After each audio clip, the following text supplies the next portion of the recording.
So I want to share a story of how this painting came to be, because I think it's interesting, and if I don't tell the story, you won't know.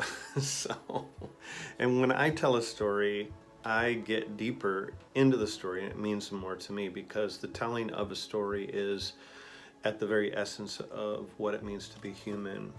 So this painting um, was a painting I found in an antique shop that was actually just a pop-up shop for a month.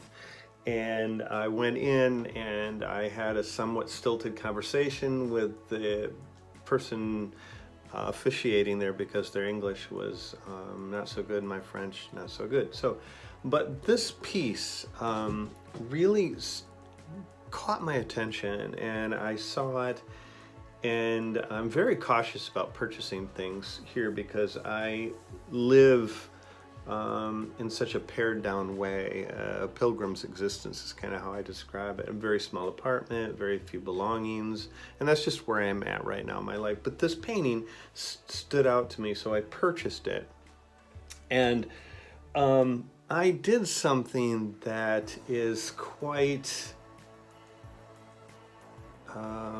unusual in a sense, and maybe even taboo. I painted into it. So this painting had a light background, and this figure was not here. I added this sleeping boy, which is actually from something I found on Pinterest. Just I loved his image, and I brought it into the background, and I created a dark kind of blackness, eternal blackness, unknowing in the background.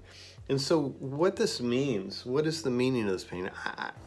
I don't know. I mean, but it's satisfying for me to look at it. And I think in the fact that he's asleep and this kind of eternal darkness in the background, for me, references what happens to me when I meditate. And perhaps the apples is a symbolic of food, or also of knowledge. Like in the Garden of Eden, we had the apple that was a symbol of what Eve was, in a sense, seduced by the serpent to take a bite and to become like God, to know the difference between good and evil. And this is a very, very ancient story that's been deeply embedded into the culture of the West. And this basket, which if you can see how beautifully this is painted, this wicker woven basket, and this simple cloth here, also very, very beautiful painted. And the apples, as you can see, they have little imperfections in them, like maybe a little wormhole and so forth.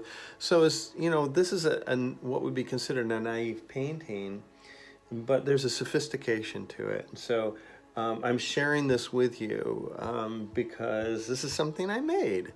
And the other aspect of this is that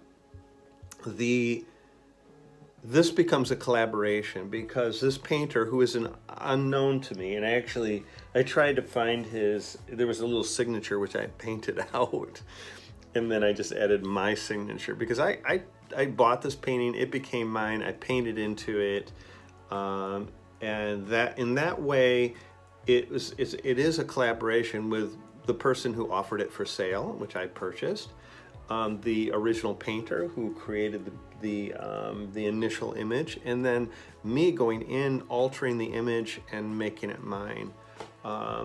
There's a famous story from art history where I believe it was Robert Rauschenberg purchased a drawing by William de Kooning, and then erased the drawing and then signed his name.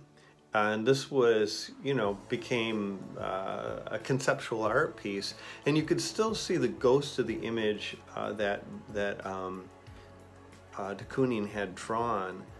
and yet this sort of, you know, younger artist kind of cannibalizing an art of uh, um, an older, more experienced artist, at least at that time when he did the piece, was a very powerful statement, and it remains to be a powerful also story to tell.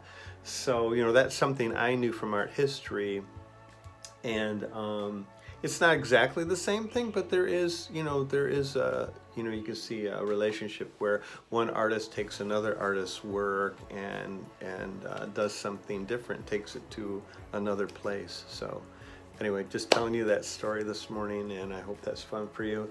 And if you're interested in purchasing this piece and making it your own, just contact me and we'll see what we can do. It's still available, at least as I'm making this video, it's still available. Okay, thanks so much.